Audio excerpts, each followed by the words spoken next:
The walk to the Bone Caves starts from a small car park off the A837, a little before Inchnadamph Hotel.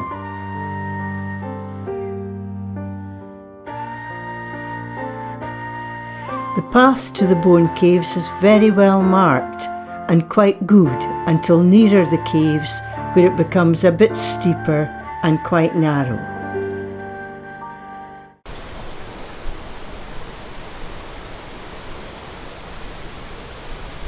The geology of this region of the northwest of Scotland is of international significance due to what was known in the early 19th century as the Highland Controversy.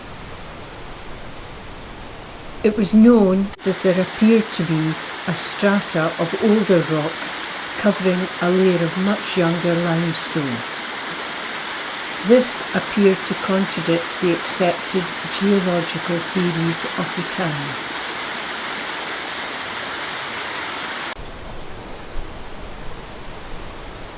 Geologists Ben Peach and John Horn were sent to the area to investigate.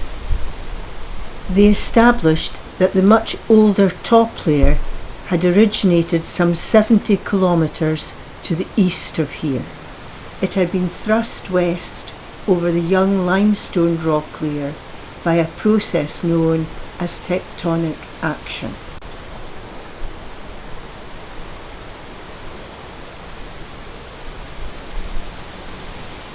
The nearby Knockan Crag Visitor Centre has several excellent interpretation boards explaining this in detail.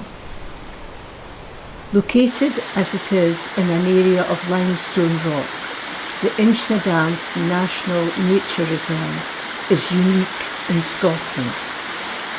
Nearly 400 million years ago, movements of the Earth's crust thrust a layer of older, harder rocks over the limestone up to a depth of several hundred metres. This cap of hard crystalline rock protected the softer limestone beneath. Over millions of years, this protective layer was gradually eroded by glaciation until about 2 million years ago the soft limestone below was exposed to the elements.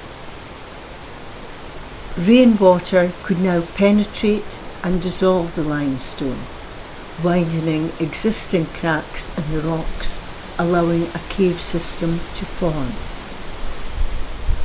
If it had been possible to walk up this glen 250,000 years ago, it would have looked much different. At that time, the water table in the region would have been much higher. The water table is the level below which the ground and rocks are completely saturated with water.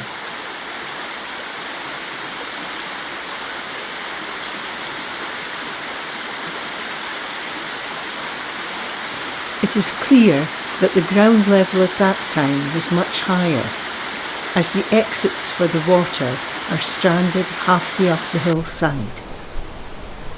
These are the cave entrances, which we will see when we get nearer.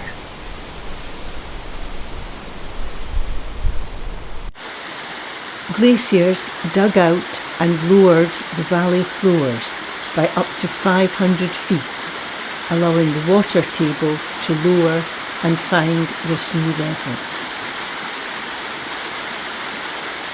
This became the new exit point for the water draining through the limestone, and the original exits were left dry, bypassed by the water seeking an outflow at the new water table level. As we walk up the glen towards the caves, we can see evidence of this underground water system, as the burn disappears and reappears. At this spot, we can see water bubbling up from underground into this little pool and running down to join the burn.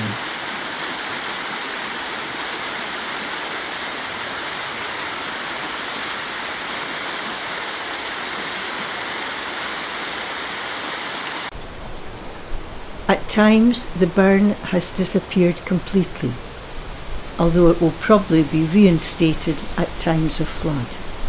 Geologists have identified that some rocks in these stream beds have been carried by glaciers from areas further east.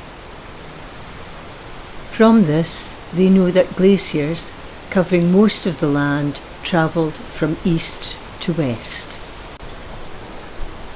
Only the highest tops of the mountains were left exposed above the ice.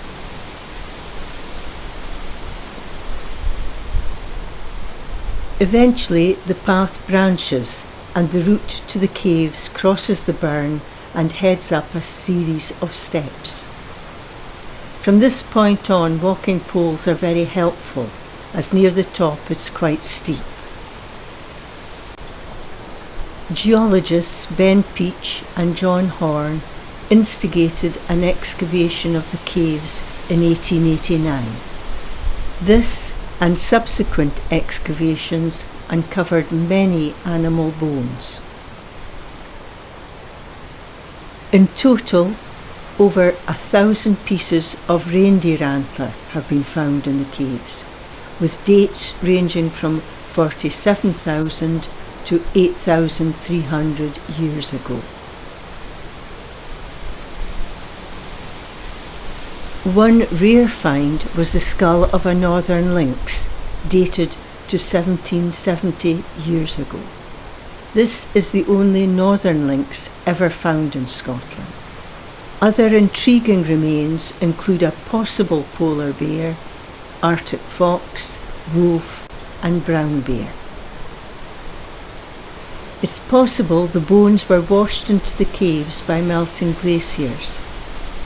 Perhaps animals died after taking refuge in the caves, or they could have died during hibernation. There's no evidence that these caves were ever occupied by humans. Despite that, 2 human skulls were found.